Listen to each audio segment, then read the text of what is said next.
Hello children, good morning. Welcome back to the class 9th standard English second language. How are you children? I hope all of you fine. Okay? Yes, very good. Now let's check up the previous class homework. Have you done? Students, have you written? Okay. So now let's check up whether your answer is right or wrong. Let's study. Okay.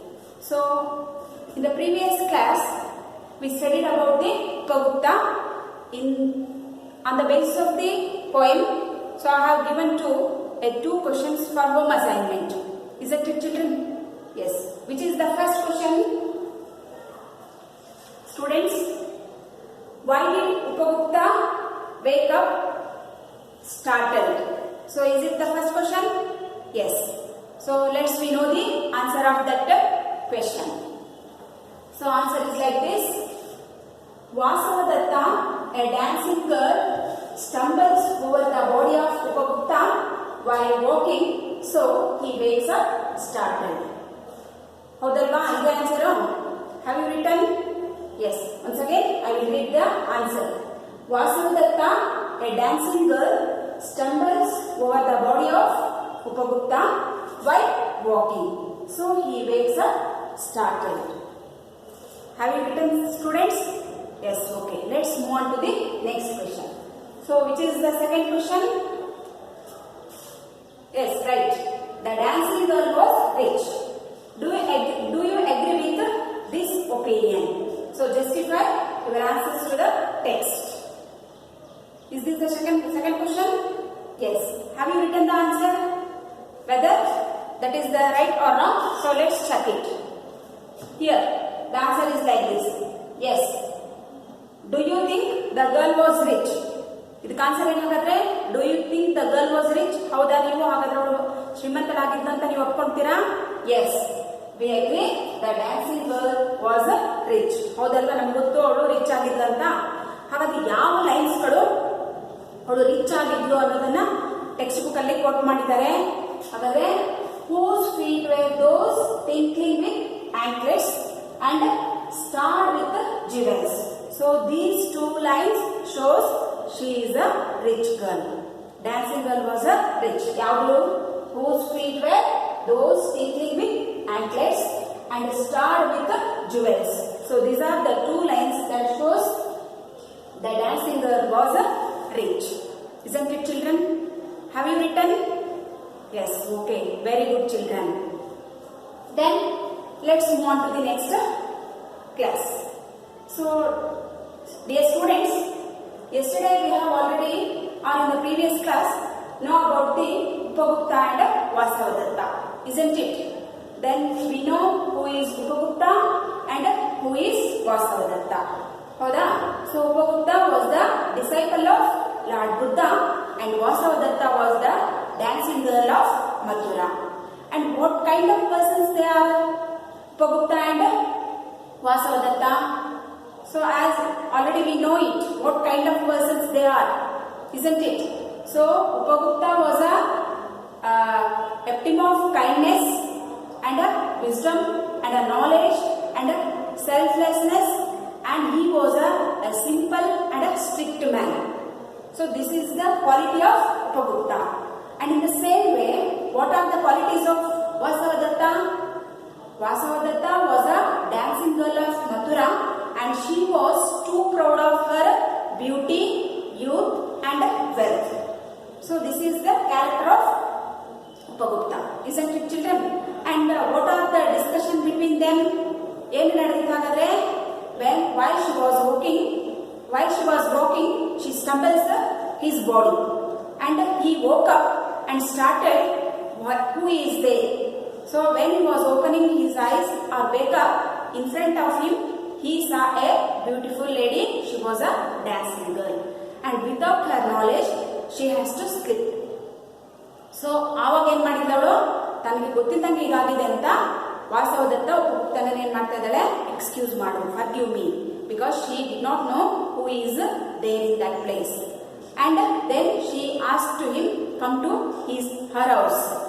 But was he agreeing? No, he did not agree. Then let's move on to the next stanza of the poem. Isn't it, children? Have you opened your textbook? Yes, please open your textbook, and now I will read the remaining part of the stanzas. So where I did stop?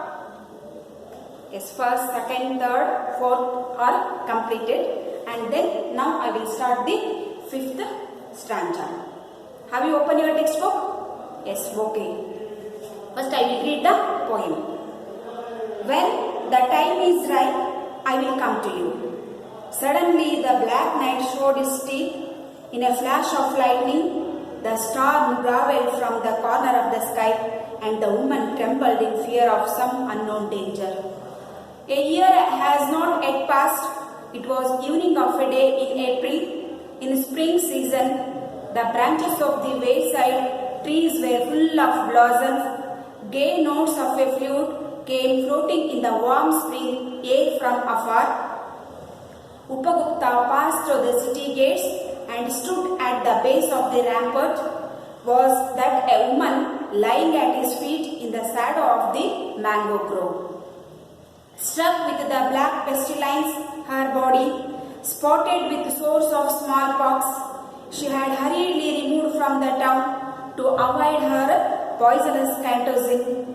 The ascetic sat by her side, took her head on his knees, and moistened her lips with the water, and smeared her body with sandal balm. Who are you, merciful one? Asked the woman.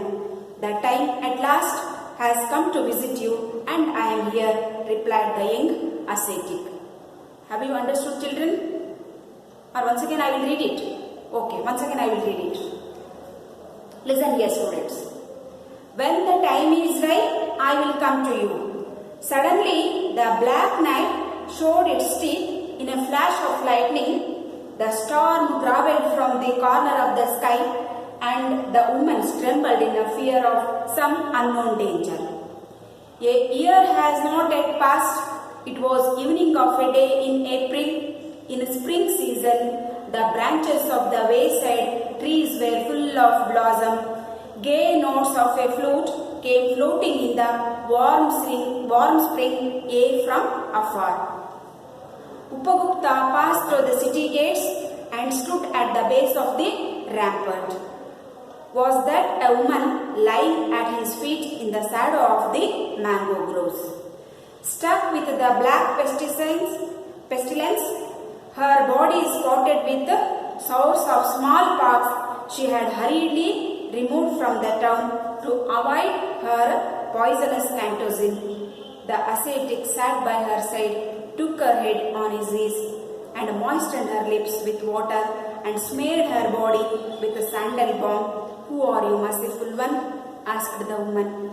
The time at last has come to visit you, and I am here, replied the young ascetic. Yes. Have you understood a little bit of? Yes. Okay. Then, next, new words of the poem.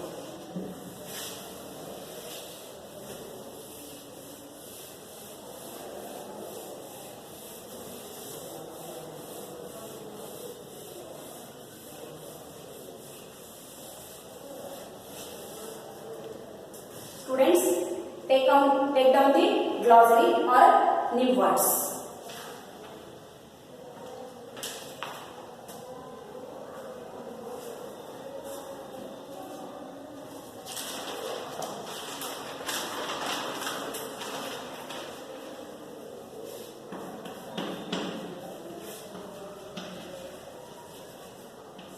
Students, please take down the words. First one is right. Right means ready to use. Then grovelled. Grovelled means a long deep sound.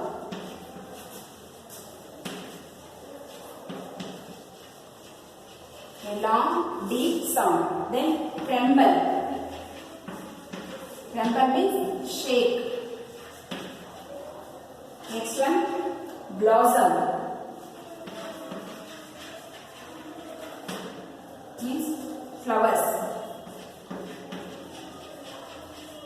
Next, base, support. Then, students, have you written? Please write down. And gay means happy. Then, afar means far away. Next, rampart. Rampart means a high, wide wall of earth. Next, struck. Struck means affect. Next, black, pestilence means a dead,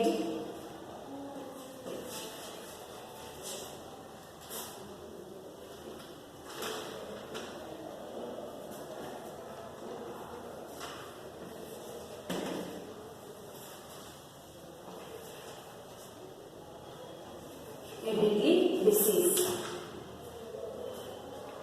Next, cantozil.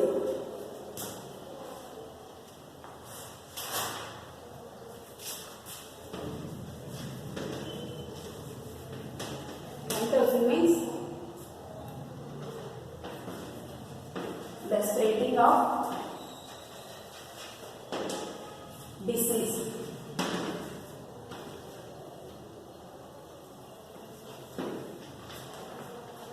Next, moisten means wet.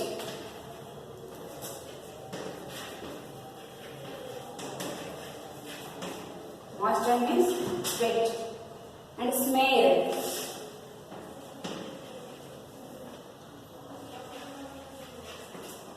Apply.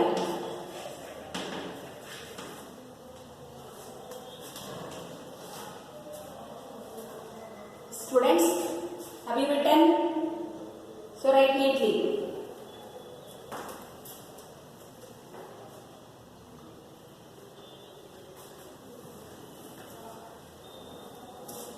Next, once again, I will read the new words. Ride. Ride means ready to use. Ready to use means, so we can use the word ride for fruits and vegetables. Here, they are ready to use. They are ready to take. But here, when the time is come, ಯಾವಾಗ ಬರುತ್ತೆ, time ಯಾವಾಗ ಬರುತ್ತೆ means ಯಾವಾಗ ಅದು ready ಆಗಿರುತ್ತೆ ಅನ್ನೋದನ್ನ ಇಲ್ಲಿ ನಾವು ಯೂಸ್ ಮಾಡಿರೋದು. But in the point that is when the time is come. Next, growl. It is a long deep sound. Growl means it is the sound of a dog. ಅರಚುವಂಥದ್ದು, ಕೂಗುವಂಥದ್ದು. And a long deep sound. Tremble means shake, ನಡುಗು, ಭಯ. And a blossom. Blossom means full of flowers. And a base, support. Smeared. Smeared means hachu, applied ಮಾಡುವಂಥದ್ದು. Next, gay, happy. Afar means far away. Far away means ದೂರದಿಂದ. Rampart, a high, wide wall of a earth for supporting. For example, ಗೋಡೆ ಅಥವಾ ಕೋಟೆ, compound ಅಂತ ಹೇಳ್ತೇವಲ್ಲ, ಭದ್ರವಾಗಿ ಪ್ರೊಟೆಕ್ಷನ್ಗೋಸ್ಕರ ಕಟ್ಟಿರುವಂತಹ ಒಂದು ಭದ್ರವಾದಂತಹ ಗೋಡೆ. Next, struck means affect. ಅದು ಅಫೆಕ್ಟ್ ಆಗೋದಂದ್ರೆ ನಮಗೆ ಅದರ ಪರಿಣಾಮ ಆಗಿರುವಂಥದ್ದು. Black pestilence means a deadly disease by infectious. Next, black pestilence ಅಂದ್ರೆ ಅಲ್ಲಲ್ಲೇ ನಮ್ಮ ದೇಹದ ಮೇಲೆ ಆಗಿರುವಂತಹ ಒಂದು deadly disease. Moisten means wet. Wet ಅಂದ್ರೆ ಅದನ್ನ ಹಸಿ ಮಾಡುವಂಥದ್ದು. Next, contagion means the disease. The disease spreading disease by infection. ಸೋಂಕು, ಸೋಂಕಿನಿಂದ ಒಬ್ಬರು ಹರಡೋದಕ್ಕೆ ಕ್ಯಾಂಟೋಸಿನ್ ಅಂತ ಕರೀತೀವಿ. So these are the meaning comes under these branches. Have you written, children? Let's move on to the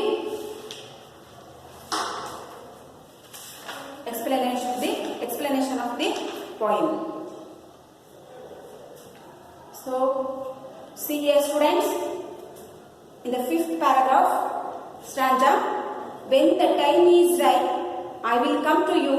Suddenly the black night showed its teeth.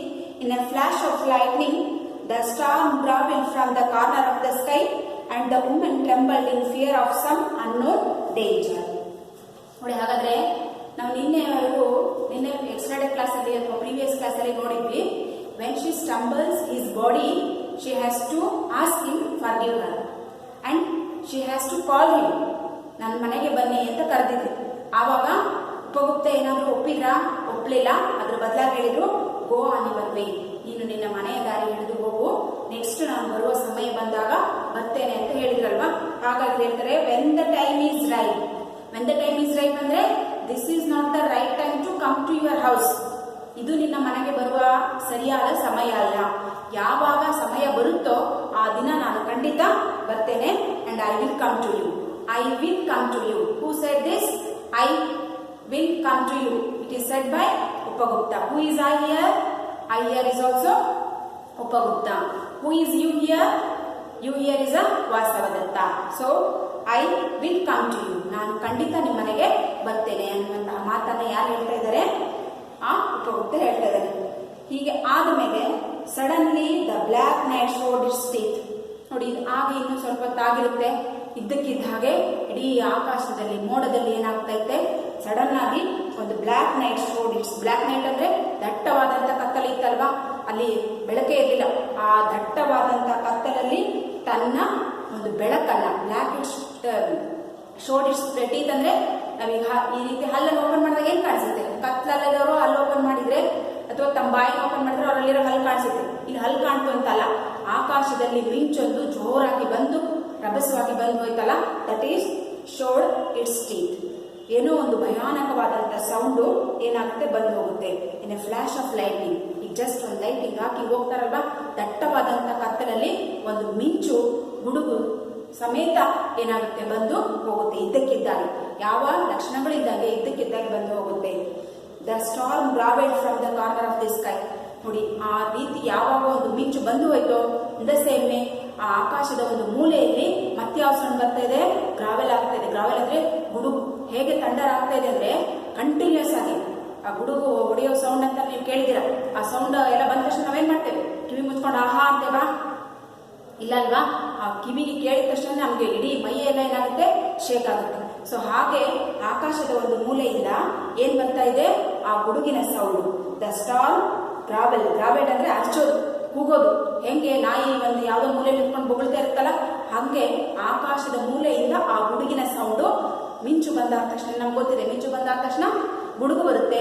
The same way ಅಲ್ಲಿ ಜೋರಾದಂತ ಗುಡುಗು ಅಪ್ಪಳಿಸ್ತು. And the woman tremble in a fear. ನೋಡಿ, ಆ ಮಹಿಳೆ ರಾತ್ರಿಯಲ್ಲಿ ತನ್ನ ಮನೆಗೆ ಹೋಗ್ತಾ ಇದ್ದಾಳೆ. ಆ ಗುಡುಗು ಮಿಂಚು ಎರಡು ಒಂದೇ ಸಲ ಬಂದ ತಕ್ಷಣನೇ ಶೇಕಿಂಗ್. ಅವಳಿಗೆ ಇದ್ದಕ್ಕಿದ್ದಂತೆ ಭಯ ಆಯ್ತು, ನಡಗಿದ್ಲು. And some unknown danger. ನೋಡಿ, ಇದು ಯಾವುದೋ ಒಂದು ಕೆಟ್ಟ ಅಪಾಯದ ಒಂದು ಮುನ್ಸೂಚನೆ. ನನಗೆ ಏನೋ ಒಂದು ರೀತಿಯಾದ ಅಪಾಯ ಕಾಡುತ್ತೆ ಅನ್ನುವಂತಹ ಭಯದಿಂದ ನಡಗಿ ಹೋದ್ಲು. ಸೊ ದಟ್ ಈಸ್ ದ, ನಾವಿಲ್ಲಿ ಏನ್ ಹೇಳ್ತಾ ಅಂದ್ರೆ, that is the symbol of the coming fourth danger. ಮುಂದೆ ಏನೋ ನಮ್ಗೆ ಅನಾಹುತ ಕಾದಿದೆ ಅನ್ನುವಂತಹ ಒಂದು ಸೂಚನೆಯನ್ನ ಕೊಟ್ಟು ಆ ಮಿಂಚು ಮತ್ತೆ ಗುಡುಗು ಹೋದಂಗಾಯ್ತು. ಅದರಿಂದ ಅವಳು ಏನ್ ಮಾಡ್ತಾಳೆ? ಭಯಭೀತಳಾಗ್ತಾಳೆ. Then move on to the next stanza. A year has not passed. It was evening of a day in April. In spring season, the branches of the wayside trees were full of blossom. Gay notes of a flute came floating in the warm spring air from afar. ನೋಡಿ, ಹೀಗೆಲ್ಲ ಆಯ್ತು. ಹೀಗೆ ಅಂದ್ರೆ ಗುಡುಗು ಮಿಂಚು ಏನೋ ಒಂದು ಭಯಾನಕವಾದಂತಹ ಸೂಚನೆಯನ್ನು ಕೊಟ್ಟು ಹೋಯ್ತಲ್ವಾ. ಸೊ ಇದು ಆಗಿ ಇನ್ನು ಒಂದು ವರ್ಷ ಕಳೆದಿರಲಿಲ್ಲ. A year has not yet passed. ಈಗ ಈ ರೀತಿಯಾದಂತ ಒಂದು ಅಪಾಯದ ಮುನ್ಸೂಚನೆಯನ್ನ ತೋರಿಸಿ ಇನ್ನು ಒಂದು ವರ್ಷ ಆಗಿರಲಿಲ್ಲ. It was evening of A day in April. ನೋಡಿ, ನಾವು ಆಗಸ್ಟ್ ಅಲ್ಲಿ ಇದ್ವಲ್ವಾ, ಈಗ ಏಪ್ರಿಲ್ ಬಂದ್ವಿ. ಏಪ್ರಿಲ್ ಸೀಸನ್ ನಾವೇನಂತ ಕರಿತೇವೆ? That is the spring season. ಹೀಗೆಲ್ಲ ಆಗಿ ಒಂದು ವರ್ಷ ಕಳೆದಾದ್ಮೇಲೆ ಏಪ್ರಿಲ್ ಸೀಸನ್, ಏಪ್ರಿಲ್ ಅಲ್ಲಿ ಅದನ್ನ ನಾವು ಯಾವ ಸೀಸನ್ ಅಂತ ಕರಿತೇವೆ? That is the spring season. Spring seasons ಅಂದ್ರೆ it means after winter and before summer. Summer start ಆಗೋಕ್ಕಿಂತ ಮುಂಚೆ ಮತ್ತೆ ಆಫ್ಟರ್ ವಿಂಟರ್ ಚಳಿಗಾಲ ಆದ ನಂತರ ಬರುವಂತ ಕಾಲವನ್ನು ಏನು ಕರಿತೇವೆ ನಾವು ಸ್ಪ್ರಿಂಗ್ ಸೀಸನ್, ವಸಂತ ಕಾಲ ಅಂತ ಕರಿತೇವೆ. ವಸಂತ ಕಾಲ ಅಂದ ತಕ್ಷಣ ಅದ್ರದ್ದು ಇಮ್ಯಾಜಿನೇಷನ್ ನಮ್ಮ ತಲೆಗೆ ಬರುತ್ತಲ್ವಾ ನೋಡಿ. ಹಾಗಾದ್ರೆ in spring season the branches of the wayside trees were full of blossoms. ಹಾಗಾದ್ರೆ ಆ ಕಾಲ after the winter and before the summer. So ಆ ಕಾಲದಲ್ಲಿ ಎಲ್ಲ ಮರ ಗಿಡಗಳು ಏನಾಗಿರುತ್ತೆ, ಒಣಗಿರುವಂತ ಎಲ್ಲ ಗಿಡ ಮರಗಳು ಏನಾಗುತ್ತೆ, ಚಿಗುರುತ್ತೆ. ಹಾಗಾಗಿ ಎಲ್ಲ ಬ್ರಾಂಚಸ್ಗಳು ಕೂಡ, ಆ ಮರದ ಎಲ್ಲ ಬ್ರಾಂಚಸ್ಗಳಲ್ಲಿ ನಾವೇನ್ ಕಾಣ್ತೇವೆ, ಫುಲ್ ಆಫ್ ಬ್ಲಾಸಮ್ಸ್. ಆ ಮರದ ತುಂಬಾ ಗೊಂಚಲುಗಳು ಹೆವಿ ಫ್ಲವರ್ಸ್ ಗಳನ್ನ ನಾವು ಕಾಣ್ತೇವೆ. ಅದನ್ನೇ ನಾವು ವಸಂತ ಕಾಲ ಅಂತ ಕರೆಯೋದು. ವೇಸೈಡ್ ಮೀನ್ಸ್ ಎಲ್ಲ ಊರಿನ ಹೊರ ಸೈಡಲ್ಲಿ ನೀವು ಯಾವುದೇ ಮರಗಳನ್ನ ನೋಡಿದ್ರು ಕೂಡ ಅಲ್ಲಿ ಎಲ್ಲ ಮರಗಳು ಯಾವುದರಿಂದ ತುಂಬಿ ಕಂಗೊಳಿಸ್ತಾ ಇತ್ತು, ಹೆವಿ ಆದಂತಹ ಅಥವಾ ತುಂಬಾ ಗಿಡದ ತುಂಬಾ ಹೂ ಇರುವಂತಹ ದೃಶ್ಯವನ್ನ ನೋಡ್ತೇವೆ. ಗೇ ನೋಟ್ಸ್ ಆಫ್ ಎ ಫ್ಲೂಟ್, ಎಲ್ಲ ಕಡೆ ನೋಡಿದ್ರೆ ಏನ್ ಕಾಣ್ತಾ ಇದೆ, ಆ ಮರದಲ್ಲಿ ಮರದ ತುಂಬಾ ಹೂ ಇರುವಂತಹ ಮರವನ್ನ ನೋಡಿದಾಗ ನಮ್ಗೆ ನೋಡಕ್ಕೆ ಏನಿಸುತ್ತೆ, so that gives us a happiness, ನಮ್ಗೆ ಒಂದು ರೀತಿಯಾದಂತ ಸಂತೋಷವನ್ನ ಕೊಡುತ್ತೆ. Gay means happy. Notes of a flute came floating ಇದೆ ನೋಡಿ. ಹಾಗೆ ಮರದ ತುಂಬಾ ಹೂಗಳು ತುಂಬಿಕೊಂಡಿದೆ. ಆ ಹೂಗಳು ತುಂಬಿಕೊಂಡಿರುವಂತಹ ಮರಗಳಲ್ಲಿ ಪಕ್ಷಿಗಳು ಮತ್ತೆ ಕೋಗಿಲೆಗಳು ಕುತ್ಕೊಂಡು ಏನ್ ಮಾಡ್ತಾ ಇದೆ, ತಮ್ಮ ನಾದವನ್ನ ಹೊರಡಿಸ್ತಾ ಇದೆ. ಆ ನಾದ ನಮ್ಗೆ ಯಾವ ರೀತಿ ಕೇಳ್ತದೆ, ಫ್ಲೂಟ್ ಫ್ಲೋಟಿಂಗ್. ಫ್ಲೂಟ್ ಅಂದ್ರೇನು, ಕೊಳಲಿನ ನಾದದ ರೀತಿಯಲ್ಲಿ ಎಲ್ಲೋ ದೂರದಿಂದ ಏನ್ ಮಾಡ್ತಾ ಇದೆ, ಕೇಳಿ ಬರ್ತಾ ಇದೆ. That is the spring season. So spring season ಅನ್ನ ಇಲ್ಲಿ ಪಾಯಿಂಟ್ ಹೇಗೆ ಡಿಸ್ಕ್ರೈಬ್ ಮಾಡಿದ್ದಾರೆ ನೋಡಿ. The flower trees were full of blossoms and whatever you see that was full of gay and flute came floating in the form of the spring from the afar. Afar means ಯಾವ ಎಲ್ಲೋ ದೂರದಿಂದ ಪಕ್ಷಿಗಳ ಚಿಲಿಪಿಲಿ ಅಥವಾ ಕೊಳಲಿನ ನಾದ, ಆ ಪಕ್ಷಿಗಳ ಒಂದು ಅವರು ಚಿಲಿಪಿಲಿ ಅನ್ನುವಂತಹ ಎಲ್ಲ ನಾದಗಳು ಏನ್ ಮಾಡಿ ಬರ್ತಾ ಇದೆ, ಕೇಳಿ ಬರ್ತಾ ಇದೆ. ಸೊ ಅದು ನಮ್ಗೆ ಏನನ್ನ ಕೊಡ್ತಾ ಇದೆ ಅಂದ್ರೆ ದಟ್ ವಾಸ್ ದ ಒಂದು ರೀತಿಯಾದಂತಹ ವಾರ್ಮ್ ಅಪ್ ಅಂದ್ರೆ ಹಿತವಾದ ಒಂದು ಫೀಲಿಂಗ್ ನಮಗೆ ಆಗ್ತಾ ಇದೆ. That is the spring season. Then move on to the next chapter. Upagupta passed through the city gates and stood at the base of the rampart. Was that woman lying at his feet in the shadow of the mango groves? So ಹೀಗಿರುವಾಗ ಒಂದು spring season ಅಲ್ಲಿ Upagupta once again ಆ ಮಥುರಾ ನಗರಕ್ಕೆ ಬರ್ತಾರೆ. Because they are wandering from place to place. ಅವರಿಗೆ there is no permanent place. ಒಂದೇ ಕಡೆ ಅವರು ಏನಾಗಿರಲ್ಲ, ಫಿಕ್ಸ್ ಆಗಿರಲ್ಲ. ಹೀಗೆ they are moving from place to place. Once again ಈ ಕಮ್ ಬ್ಯಾಕ್ ಟು ಮಥುರಾ ಸಿಟಿಗೆ ಬರ್ತಾರೆ. Upagupta pass through the city gates. ನೋಡಿ, ಉಪಗುಪ್ತ ಆ ಒಂದು ಸಿಟಿಯ ಗೇಟ್ ಅನ್ನ ದಾಟ್ಕೊಂಡು ಹೋಗ್ತಾ ಇರಬೇಕಾದ್ರೆ and stood at the base of the rampart ಅಂತ ನಮ್ಗೆ ಆಲ್ರೆಡಿ ಗೊತ್ತಿದೆ. ಆ ಒಂದು ನಗರದ ಸೇಫ್ಟಿಗೆ, ಪ್ರೊಟೆಕ್ಷನ್ಗೆ ಕಟ್ಟಿರುವಂತಹ ಒಂದು ದೊಡ್ಡ ಗೋಡೆ, ಕೋಟೆ ಅಂತ ಹೇಳ್ತೇವೆ, ಭದ್ರವಾದ ಕೋಟೆ. ಅದ ನಗರ ಮುಗಿದಾದ್ಮೇಲೆ ಪ್ರೊಟೆಕ್ಷನ್ಗಾಗಿ ಏನ್ ಮಾಡ್ತಾರೆ, ಕಾಂಪೌಂಡ್ ಅಂತ ಹೇಳ್ತೇವೆ. ಕಾಂಪೌಂಡ್ ಮನೆ ಸೇಫ್ಟಿಗೋಸ್ಕರ ನಾವು ಕಟ್ಟಿರ್ತೇವೆ. In the same way rampart means ಗೋಡೆ ಅಂದ್ರೆ ಆ ಊರಿನ ಒಂದು ರಕ್ಷಣೆಗಾಗಿ ಕಟ್ಟಿರುವಂತಹ ಒಂದು ಬಲವಾದಂತಹ ಭದ್ರವಾದಂತಹ ಕೋಟೆ. ಆ ಕೋಟೆಯ ಸಪೋರ್ಟಿಗೆ ಹಿಡ್ಕೊಂಡು ನಿಲ್ತಾರೆ. Was that a woman lying on his feet in the shadow of the mango grove. ನೋಡಿ, ಅವನು ಅಲ್ಲಿ ನಿಂತಾಗ ಅಲ್ಲಿಂದ ಸ್ವಲ್ಪ ದೂರದಲ್ಲಿ ಒಂದು ಮ್ಯಾಂಗೋ ಗ್ರೋವ್ ಇತ್ತು. Grove means that is the group of mango trees. ನಾವು ತೋಪು ಅಂತ ಕರಿತೇವೆ, ಮಾವಿನ ತೋಪು ಅಂತ ಕರಿತೇವೆ. ಆ ಮಾವಿನ ತೋಪಿನ ಒಂದು ಮರದ ಪಕ್ಕದಲ್ಲಿ ಯಾರೋ ನೆರಳು ಕಂಡಂಗಾಯ್ತು. ಯಾರಿಗೆ? ಉಪಗುಪ್ತನಿಗೆ. ಸೊ ಇವನ ಲಾಸ್ಟ್ ಹೋಗ್ತಾ ಇರ್ಬೇಕಾದ್ರೆ ಆ ದೂರದಲ್ಲಿ ಆ ಮ್ಯಾಂಗೋ ಗ್ರೋವ್ನ ಪಕ್ಕದಲ್ಲಿ ಯಾರೋ ಒಬ್ಬ ಮಹಿಳೆ ಮಲಗಿರುವಂತದ್ದು ಅದಕ್ಕೆ ಕಾಣಿಸ್ತು, ನೆರಳು ಕಾಣಿಸ್ತು. Then move on to the next stanza. Stuck with the black pestilence, her body spotted with scores of smallpox, she had hurriedly removed from the town to avoid her poisonous cantozin. The ascetic sat by her side, took her head on his knees. ನೋಡಿ, ಮೊದಲೇ ಕೈಂಡ್ನೆಸ್ಗೆ ಹೆಸರುವಾಸಿಯಾದಂತಹ ವ್ಯಕ್ತಿ, ದಯಾಳುತನಿಗೆ, ಮರ್ಸಿಗೆ, ಸಿಂಪತ್ತಿಗೆ ಹೆಸರುವಾಸಿಯಾದಂತಹ ವ್ಯಕ್ತಿ. ಹೀಗೆ ಅಲ್ಲಿ ಯಾರೋ ಒಬ್ಬ ಬಿದ್ದಿರೋದನ್ನ ನೋಡಿ ಮುಂದೆ ಹೋಗೋಕ್ಕಾಗುತ್ತಾ? ಆಗಲ್ಲಲ್ವಾ? ಸೊ ನಿಂತ್ಕೊಂಡ, ಹೋದ. ಸ್ಟಕ್ ವಿತ್ ಬ್ಲಾಕ್ ಪೆಸ್ಟಿಸೈಡ್ಸ್, ಹೋಗಿ ನೋಡ್ತಾನೆ ಆ ಮಹಿಳೆಗೆ ಏನಾಗಿತ್ತಂದ್ರೆ she was affected by the black pestilence. Pestilence means that is deadly disease. ಅವಳ ಬಾಡಿ ತುಂಬಾ ಒಂದು ಅತ್ಯಂತ ಪಾಯ್ಸನಸ್ ಆಗಿರುವಂತಹ ಅಥವಾ ಸಾವನ್ನ ತರುವಂತಹ ಒಂದು ಕಾಯಿಲೆ ಅವಳಿಗೆ ಏನಾಗಿತ್ತು, ಅಫೆಕ್ಟ್ ಆಗಿತ್ತು. ನೋಡಿ, struck with the black pestilence her body, ತನ್ನ ಇಡೀ ಬಾಡಿ ತುಂಬಾ ಈ ಒಂದು ಡೆಡ್ಲಿ ಡಿಸೀಸ್ ಆಗಿರುವಂತಹ ಅಥವಾ ಸಾವನ್ನೇ ತರುವಂತಹ ಒಂದು ಕಾಯಿಲೆಗೆ ಅವಳು ತುತ್ತಾಗಿದ್ಲು, ಅಫೆಕ್ಟ್ ಆಗಿದ್ಲು, ಮೀನ್ಸ್ ಸ್ಟಕ್ ಆಗಿದ್ಲು. Spotted with sores of small pox, ನೋಡಿ ಅವಳ ಇಡೀ ಬಾಡಿನಲ್ಲೂ ಎಲ್ಲೂ ಕೂಡ ಒಂದು ಸ್ವಲ್ಪನೂ ಜಾಗನೇ ಇಲ್ಲ. ಸ್ಪಾಟ್ ಅಂದ್ರೆ ಪ್ಲೇಸ್, ಅವಳ ಇಡೀ ಬಾಡಿ ಯಾವ್ದ್ರಿಂದ ಕವರ್ ಆಗಿತ್ತು, ಅಲ್ಲಲ್ಲಿ there is a small pox on her body. Smallpox ಅಂದ್ರೆ ನಾವು ಸಿಡುಬು ಅಂತ ಹೇಳ್ತೇವಲ್ಲ, ಸಣ್ಣ ಸಣ್ಣ ಕಲೆಗಳು ಮೈ ತುಂಬಾನು ಆಗಿತ್ತು. ಆ ಮೈ ಮೇಲೆ ಎಲ್ಲೂ ಕೂಡ ಜಾಗ ಅನ್ನೋದೇ ಇದ್ದಿಲ್ಲ, ಅಷ್ಟು ಇಡೀ ಬಾಡಿ ಕವರ್ ಆಗಿತ್ತು. ಯಾವುದರಿಂದ, ಈ ಒಂದು ಸ್ಮಾಲ್ ಪಾಕ್ಸ್ ಅಥವಾ ಡೆಡ್ಲಿ ಡಿಸೀಸ್ ಇಂದ. Spotted with sores of her small pox, spot ಅಂದ್ರೆ ಪ್ಲೇಸ್, ಆ ಬಾಡಿ ಮೇಲೆ ಎಲ್ಲೂ ಸ್ಪಾಟ್ ಜಾಗನೇ ಇರಲಿಲ್ಲ. ಆ ಇಡೀ ಬಾಡಿ ಯಾವ್ದ್ರಿಂದ ಕವರ್ ಆಗಿತ್ತು, ಸ್ಮಾಲ್ ಪಾಕ್ಸ್ ಇಂದ ಅಥವಾ ಆ ಒಂದು ಡೆಡ್ಲಿ ಡಿಸೀಸ್ ಇಂದ ಪೂರ್ತಿಯಾಗಿ ಕವರ್ ಆಗಿತ್ತು. ನಮ್ಗೆ ಗೊತ್ತಿದೆ, ಹಿಂದೆಲ್ಲ ಸಿಡುಬು ಅಂಡ್ ದಡಾರ ಕಾಯಿಲೆಗಳು ಬಂದ್ರೆ ಈಗೆಲ್ಲ ಡಿಸೀಸ್ ಅವುಗಳಿಗೆ, ಆ ಡಿಸೀಸ್ಗಳಿಗೆ ವ್ಯಾಕ್ಸಿನ್ ಅನ್ನ ಕಂಡುಹಿಡಿದಿದ್ದಾರೆ. But in the 50 or 60, 70 years back ಹೋದ್ರೆ ಆ ಎಲ್ಲ ಕಾಯಿಲೆಗಳಿಗೆ ಏನಿರ್ಲಿಲ್ಲ, ದರ್ ಇಸ್ ನೋ ವ್ಯಾಕ್ಸಿನ್. ಹೀಗೆ ಅವ್ರು ಯಾರಾದ್ರೂ ಈ ರೀತಿ ಅಫೆಕ್ಟೆಡ್ ಡಿಸೀಸ್ ಬಂತಂದ್ರೆ ಆ ಊರಿಂದನೇ ಅವ್ರನ್ನ ಏನ್ ಮಾಡ್ಬಿಡ್ತಿದ್ರು, ಡ್ರೈವನ್ ಔಟ್, ಹೊರಗಡೆ ಹಾಕ್ಬಿಡ್ತಾ ಇದ್ರು. ಇನ್ ದ ಸೇಮ್ ವೇ ಈಗ ಆ ಲೇಡಿ ಬಂದಿದೆ, ಆ ವುಮೆನ್ ಬಂದಿದೆ, ಹೌದಾ, because there is no vaccine. ಹಾಗಾಗಿ ಕ್ಯೂರ್ ಮಾಡಕ್ ಆಗಲ್ಲ ಅಂತಿದ್ದಾಗ ಅವಳಿಂದ ಎಲ್ಲರಿಗೂ ಅದು ಇನ್ಫೆಕ್ಟ್ ಆಗೋದು ಬೇಡ ಅಂತ ಹೇಳ್ಕೊಂಡು ಏನ್ ಮಾಡ್ಬಿಡ್ತಾರೆ, ಹೊರಗೆ ಹಾಕ್ಬಿಡ್ತಾರೆ. ಅಂತ ಕಾಯಿಲೆ ಯಾರಿಗೆ ಬಂದಿತ್ತು, ಈ ಮಹಿಳೆಗೆ ಬಂದಿತ್ತು. She had ಹರಿಡ್ಲಿ remove from the town. ನೋಡಿ, ಹಾಗಾಗಿ ಇಂತಹ ಕಾಯಿಲೆ ಬಂದಿದೆ ಅಂದಾಗ ಅವಳನ್ನ ಇಟ್ಕೊಂಡು ಆರೈಕೆ ಮಾಡ್ತಾರ, ಬಿಕಾಸ್ ಯಾರು ಆರೈಕೆ ಮಾಡ್ತಾರ ಅವ್ರಿಗೆಲ್ಲರಿಗೂ ಈ ಕಾಯಿಲೆ ಮತ್ತೇನಾಗುತ್ತೆ, ಎಫೆಕ್ಟ್ ಆಗುತ್ತೆ. ಇನ್ ದ ಸೇಮ್ ಈಗಿನ ಸಿಚುಯೇಷನ್ ನಾವು ಹೇಳೋದಾದ್ರೆ ಲೈಕ್ COVID-19 ಆರ್ ಕೊರೋನಾ.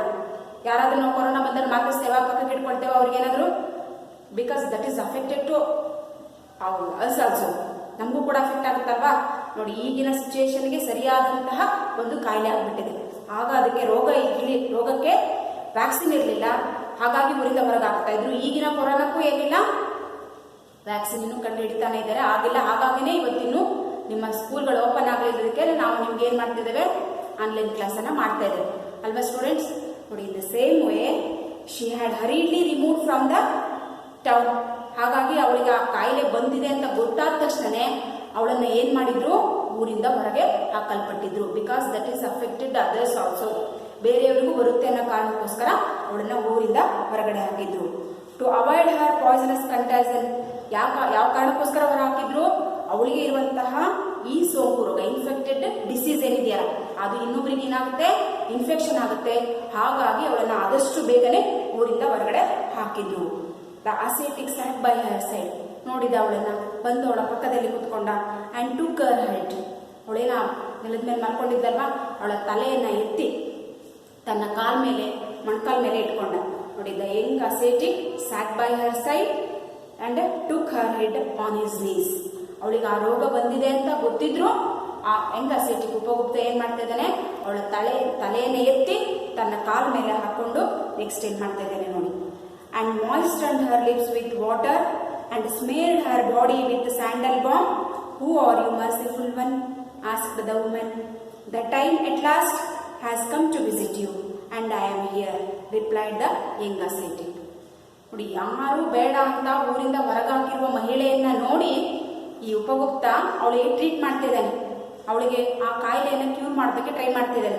ಏನ್ ಮಾಡ್ತಾ ಇದ್ದಾನೆ, ಅವಳ ತಲೆನ ಎತ್ಕೊಂಡು ತನ್ನ ಕಾಲ್ ಮೇಲೆ ಹಾಕೊಂಡು ಅಂಡ್ ಮಾಯಿಸ್ಟರ್ಡ್ ಹರ್ ಲಿಪ್ಸ್, ಅವಳ ಲಿಪ್ಸ್ ಎಲ್ಲ ಏನಾಗಿತ್ತು, ಎಲ್ಲ ಬೆಟ್ಟಾಗಿತ್ತು, ಒಣಗೋಗಿತ್ತು, ನೀರೇ ಕಂಡಿರಲಿಲ್ಲ. ಆ ಲಿಪ್ಸ್ಗೆ ಏನ್ ಮಾಡ್ತಾನೆ, ಮಾಯಿಸ್ಟರ್ಡ್ ಅಂದ್ರೆ ಬೆಟ್ ಮಾಡೋದು, ಹಸಿ ಮಾಡೋದು. ಯಾವಾಗ್ಲೂ ತುಟಿ ಹಸಿಯಾಗಿದ್ರೆ ನಮ್ಗೆ ಯಾವುದೇ ರೋಗ ಬರಲ್ಲ. ಒಣಗಿದ್ರೆ ಯಾಕೋ ತುಟಿ ಒಣಗಿದಾವಲ್ಲ ಅಂತ ಹೇಳ್ತಾರೆ. ಆ ಒಣಗಿದ ತುಟಿಗಳಿಗೆ ಏನ್ ಮಾಡ್ದ, ಮಾಯಿಸ್ಟರ್ಡ್ ಹಸಿ ಮಾಡ್ದ, ಬೆಟ್ ಮಾಡ್ದ. ಅಂಡ್ ಯಾವ್ದ್ರಿಂದ, with a water. And smeared her body with sandal ಬಾಂಬ್. ಇಡೀ ಬಾಡಿ ತುಂಬಾ ಏನಾಗಿತ್ತು, the body full of sores with a small pox. ಆ ಸ್ಮಾಲ್ ಪಾಕ್ಸ್ ತುಂಬಿರುವಂತ ಇಡೀ ಬಾಡಿಗೆ he has to applied a sandal ಬಾಂಬ್. ಸ್ಯಾಂಡಲ್ ಬಾಂಬ್ ಅಂದ್ರೆ ಒಂದು ಶ್ರೀಗಂಧದ ಒಂದು ಪೇನ್ ಕಿಲ್ಲರ್. ಆ ಶ್ರೀಗಂಧದ ಎಣ್ಣೆ ಏನ್ ಮಾಡ್ತಾನೆ, ಹಿ ಹ್ಯಾಸ್ ಟು ಸ್ಮೇಡ್ ಅಂದ್ರೆ ಅಪ್ಲೈ. ಆ ಇಡೀ ಬಾಡಿಗೆ, ಅವಳ ಬಾಡಿಗೆ ಏನ್ ಮಾಡ್ತಾನೆ, he has to applied the sandal ಬಾಂಬ್. ಸೊ ದಟ್ ಇಸ್ ಸ್ಯಾಂಡಲ್ ಬಾಂಬ್ means it is a healing purpose, we can use that. So that is a cure medicine ಅಂತ ಕರಿತೇವೆ. ಯಾವ ಮೆಡಿಸಿನ್ ಅನ್ನ ಯೂಸ್ ಮಾಡಿದ, ದಟ್ ಈಸ್ ಸ್ಯಾಂಡಲ್ ಬಾಂಬ್. Sandal ಬಾಂಬ್ ಅನ್ನ ಇಡೀ ಬಾಡಿಗೆ ಏನ್ ಮಾಡಿದ್ರು, ಹಚ್ಚಿದ್ರು. ಹಚ್ಚಿ ಆದ್ಮೇಲೆ ಅವಳು ಅವಾಗ ಕಣ್ಬಿಡ್ತಾಳೆ. ಕಣ್ಬಿಟ್ಟು ಹೇಳ್ತಾ ಇದ್ದಾಳೆ, who are you merciful one. ನೋಡಿ, ಯಾರು ಬೇಡ ಅಂತ ಹೊರಗೆ ಹಾಕಿರುವಂತ ನನ್ನನ್ನು ನೀವು ಇಷ್ಟು ಟ್ರೀಟ್ ಮಾಡ್ತಾ ಇದ್ದೀರಲ್ಲ, ಎಷ್ಟೊಂದು ನಿಮಗೆ ಕರುಣೆ ಇದೆ. ಆ ಕಣ್ಣುಗಳಲ್ಲಿ ಮರ್ಸಿಫುಲ್ ಕಂಡಿತ್ತಲ್ವಾ, ಹಾಗಾಗಿ ಹೇಳ್ತಾಳೆ, ಯಾರು ನೀವು, ಇಷ್ಟೊಂದು ದಯೆಯನ್ನ ಕರುಣೆಯನ್ನ ನನ್ನ ಮೇಲೆ ತೋರಿಸ್ತಾ ಇದ್ದೀರಲ್ಲ. Asked the woman. ಹಾಗಾದ್ರೆ ಆ ಮಹಿಳೆ ಯಾರಾಗಿರ್ಬೋದು? That lady none other than she was a dancing girl of Mathura. That time ಹೇಳ್ತಿದ್ರೆ, ಯಾರು ನೀನು ಇಷ್ಟೊಂದು ಕರುಣೆಯನ್ನ ತೋರಿಸ್ತಾ ಇದ್ದೀರ ಅಂದಾಗ ಉಪಗುಪ್ತ ಹೇಳ್ತಿದ್ದಾನೆ, ದ ಟೈಮ್ ವೆನ್, ಯಾವಾಗ, at last she has asked him to come to her house. ತನ್ನ ಮನೆಗೆ ಕರೆದಿದ್ದಲ್ವಾ, ಆವಾಗ ಬರಲ್ಲ ನಾನು, ನಿನ್ನ ಟೈಮ್ ಬಂದಾಗ ನಾನು ಬರ್ತೇನೆ ಅಂತ ಹೇಳಿದ್ನಲ್ವಾ, ಅದಕ್ಕೆ ಈಗ ಬಂದಿದ್ದೇನೆ. The time at last has come to visit you. ನೋಡಿ, ಆವಾಗ ಕರೆದಿದ್ದೆಲ್ಲ ನೀನು, ಈಗ ನಾನು ಬರುವಂತ ಸಮಯ ಬಂದಿದೆ, ಹಾಗಾಗಿ ನಾನೀಗ has come to visit you, ನಿನ್ನನ್ನು ಮೀಟ್ ಮಾಡಕ್ ಬಂದಿದ್ದೇನೆ. And I am here. ಹೇಳಿದ್ದೆ ತಾನೆ ಸಮಯ ಬಂದಾಗ ಬರ್ತೇನೆ ಅಂತ. ಹಾಗಾದ್ರೆ ಈಗ ಸಮಯ ಬಂದಿದೆ ಅಲ್ವಾ, ಈಗ ಟೈಮ್ ಬಂದಿದೆ, that is the right time. ನಾನು ನಿನಗೆ ಈಗ ಒಳ್ಳೆಯ ಸಮಯಕ್ಕೆ, ನಿನಗೆ ಅವಶ್ಯಕತೆ ಇರುವ ಟೈಮಲ್ಲಿ ನಾನು ಬಂದಿದ್ದೇನೆ. So I am here. I am here means who said this? Upagupta. Who is the I am here. ನಾನು ನಿನಗಾಗಿ ಬಂದಿದ್ದೇನೆ. Replied the young ascetic. Young ascetic ಯಾರಾಗಾದ್ರೆ? ಉಪಗುಪ್ತ. ಹಾಗಾದ್ರೆ ಆ ಸ್ಮಾಲ್ ಪೆಸ್ಟಿಲೈನ್ಸ್ ಇಂದಾಗಿ ಅಫೆಕ್ಟ್ ಆಗಿದ್ದಂತಹ ವುಮನ್ ಯಾರು? That lady none other than she was a dancing girl of Mathura. ನೋಡಿ, ಹಾಗಾದ್ರೆ ಅಲ್ಲಿ ಅವನು ದೂಳದಲ್ಲಿ ಬಿದ್ದಾಗ ಇವಳು ಕರೆದಿದ್ರು, ಬರ್ಲಿಲ್ಲ ಅವನು. ಆದ್ರೆ ಈಗ ನಾನು ಬರ್ತೇನೆ ಟೈಮ್ ಬಂದಾಗ ಅಂತ ಹೇಳಿದ್ನಲ್ವಾ, ಸೊ ಆ ಟೈಮ್ ಬಂದಿದೆ, ನಾನು ಬಂದಿದ್ದೇನೆ ನೋಡು ಅಂತ ಹೇಳ್ದ. Have you understood children? Once again you will read the poem. Have you read it? Okay, read yourself. Read carefully and observe all the words. All the words, they are giving in your mind, that is the picture.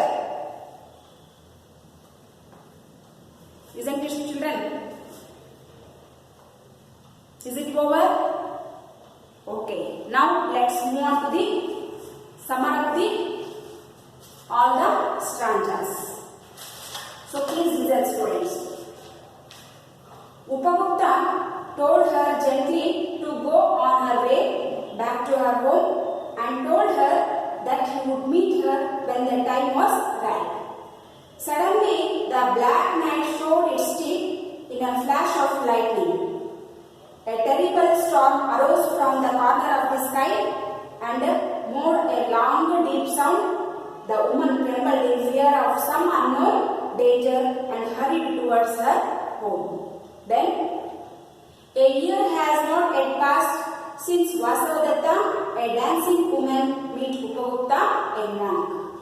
It was the evening of a day in April in spring season. The branches of the trees on the wayside were heavy with flowers. The light-hearted musical tone of a flute came floating in the warm spring air from far away distance. Upagupta passed through the city gates and stood on the base of city wall built for protection. Suddenly, he saw a woman lying at his feet in the shadow of the grove. She was none other than Vasavadatta, a dancing woman. She was struck with the black, deadly disease.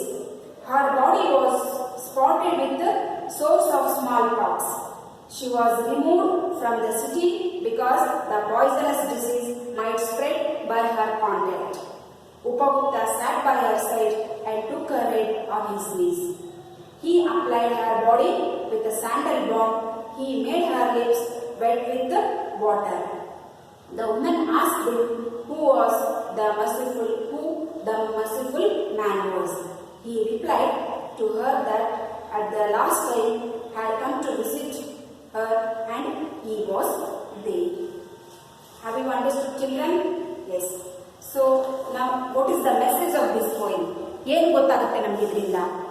Because ಈ ಉಪಗುಪ್ತ ಮತ್ತು ವಾಸವದತ್ತನ character ನೋಡಿ ಆದ್ಮೇಲೆ ನಿಮಗೆ ಏನು, what you understood and what is the message of the poem? Can you think? Yes, definitely ಯಾವುದು ಶಾಶ್ವತ ಅಲ್ಲ.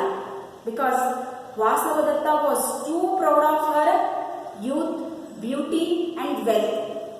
ಈಗೇನಾಯ್ತು ಅವಳಿಗೆ ಅಲ್ವಾ ನೋಡಿ. ಹಾಗಾದ್ರೆ ಈ ಒಂದು ಪೋಯಮ್ ಕೇಳಿ ಆದ್ಮೇಲೆ ಇಂಪರ್ಮನೆನ್ಸ್ ಆಫ್ ಸೆನ್ಸುವಲ್ ಪ್ಲೆಸರ್ ನೋಡಿ, ಯಾವುದಕ್ಕೂ ನಾವು ಲಿಮಿಟ್ ಪೀರಿಯಡ್ ಅನ್ನೋದಿಲ್ಲ. ಅದು ಕಾಲ ಕಾಲಕ್ಕೆ ಯೂತ್ ಬರುತ್ತೆ, ಚೈಲ್ಡ್ ಬರುತ್ತೆ, ಬಾಯ್ಹುಡ್ ಬಾಲ್ಯನೂ ಬರುತ್ತೆ, ಬಾಯ್ಹುಡ್ ಅಂತ ಕರಿತೇವೆ, ಅಂಡ್ ಯೂತ್ ಓಲ್ಡ್ ಏಜ್ ಬಂದೇ ಬರುತ್ತೆ. ಹಾಗಾದ್ರೆ ಯೂತ್ ಅಲ್ಲಿ ನಾವು ಹೀಗೆ ಇರ್ತೇವೆ ಅಂತ ಹೇಳಕ್ಕಾಗಲ್ಲ, ಓಲ್ಡ್ ಏಜ್ ಅಲ್ಲಿ ಹೀಗೆ ಇರ್ತೇವೆ ಅಂತ ಹೇಳಕ್ಕಾಗಲ್ಲ. ನಾವು we are not stick on to the limit of the period. ಹೌದಾ? In this poem they have causes many sorrows in our life. ಈ ರೀತಿ ನಾವೇನಾದ್ರೂ ಅದಕ್ಕೆ ಸ್ಟಿಕ್ ಆನ್ ಆದ್ರೆ they causes many sorrows in our life. ಅನೇಕ ದುಃಖಗಳನ್ನ, ನೋವುಗಳನ್ನ ನಮಗೆ ತಂದುಕೊಡುತ್ತೆ. ನಾವು ಹೀಗೆ ಇರ್ತೇವೆ ಅನ್ಕೊಂಡಿದ್ರೆ. But it is we are not attachment of the materialistic life. ಈ ಮಟೀರಿಯಲಿಸ್ಟಿಕ್ ಲೈಫಿಗೆ ನಾವು ಅಟ್ಯಾಚ್ಮೆಂಟ್ ಆದ್ಮೇಲೆ it's not give the pleasure. Because situation ಹೇಗಿರುತ್ತೋ ಹಾಗೆ ನಾವೇನ್ ಮಾಡಬೇಕಾಗುತ್ತೆ, ಹೊಂದ್ಕೊಳ್ಬೇಕಾಗುತ್ತೆ. So in this poem Rabindranath Tagore shows in the two characters, that is the Upagupta and Vasavadatta.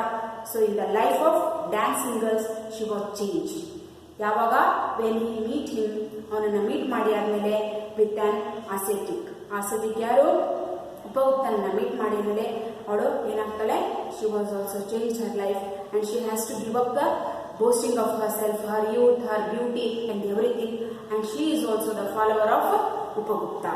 So like this we know about nothing is important in our life. So what we have to lead, ನಾವು ಏನನ್ನ ಯಾವ ರೀತಿ ಮೌಲ್ಯಗಳನ್ನ ಇಟ್ಕೊಂಡು ಮುಂದುವರಿತೇವೆ, kindness, sympathy and generosity and love, affection.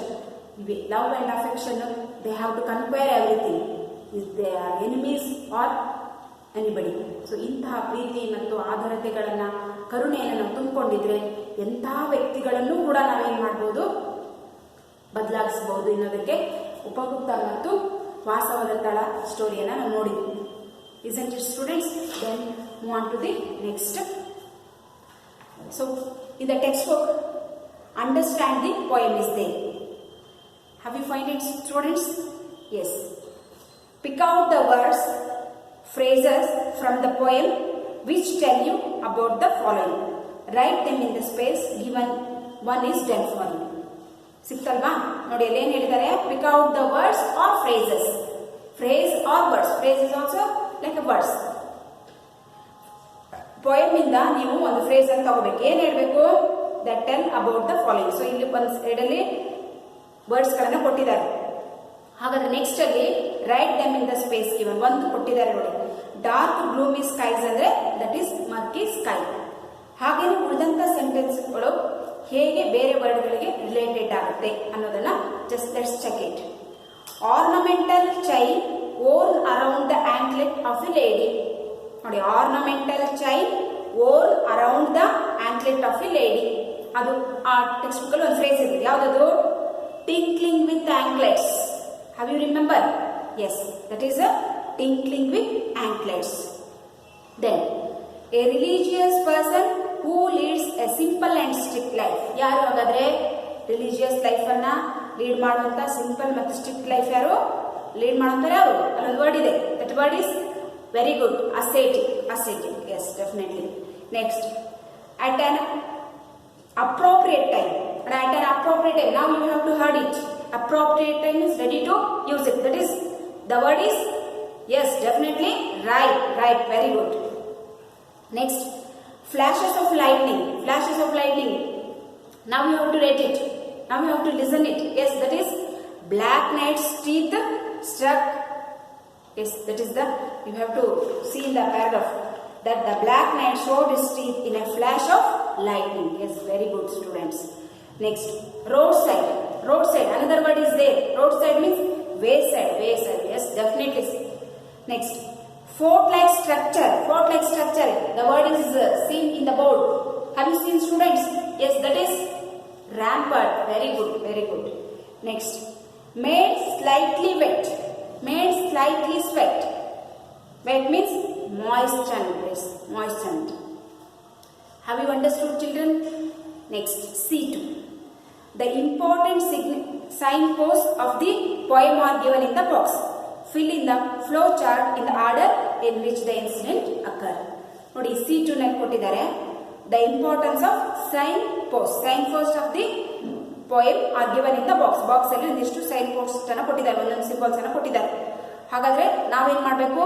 We have to flow chart ಅಂದ್ರೆ one by one according to sequence or sequential order. The incidents are in jumbled. First, third, fourth ಹೀಗೆ ಏನಾಗಿದೆ? They are mixed. Flow chart means one by one like incident. So in the same way that is called a sequential order. So sequential order ನಾವೇನ್ ಮಾಡಬೇಕು? ಜೋಡಿಸಬೇಕು. Once again I will read all the sentences. The dancing girl invites him to her home. Upagupta asleep on the dust ground of Mathura. The woman driven away from the town. He promises to visit her when the time is right. Upagupta keep his promise. So these are the sentences. They are in a not order. So now what we'll do? We will do according to sequence order. We have to make a flow chart. Then which is the first sentence? Can you guess? Yes. Which is the first sentence? Yes, definitely. Upagupta asleep on the dust ground of Mathura. Yes, very good students. Then which comes next?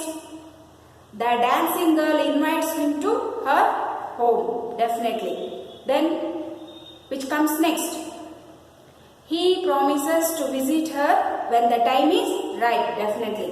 Then the woman driven away from the town. Yes. And the last one is Upagupta keep his promise. Is it clear, students? Then now take down the today's homework. In the today's homework, read and appreciate is there. Third, fourth, fifth and sixth question you must write and read the poem. So once again I will read the questions. Why do you think the ascetic did not accept the invitation of the dancing girl? ಯಾಕೆ dancing girl invite ಮಾಡಿದಾಗ ಒಪ್ಕೊಳ್ಳಿಲ್ಲ? How is the spring season described in the poem ಅಲ್ಲಿ spring season ಅನ್ನ poet ಹೇಗೆ describe ಮಾಡಿದ್ದಾರೆ? The time at last has come to visit you. What do you understand by this? Time ಬಂದಾಗ ಬರ್ತೇನೆ ಅಂತ ಹೇಳಿದ್ನಲ್ವಾ, ಅದನ್ನ ನೀವು ಏನಂತ ಅರ್ಥ ಮಾಡ್ಕೊಂಡಿದ್ದೀರಾ? Read the lines 38 to 41. Does the description suggest anything about the acetic?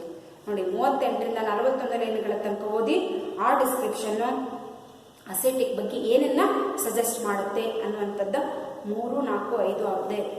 Totally there are 4 questions, so you must write the answer. Have you written, children? Okay, you will try yourself.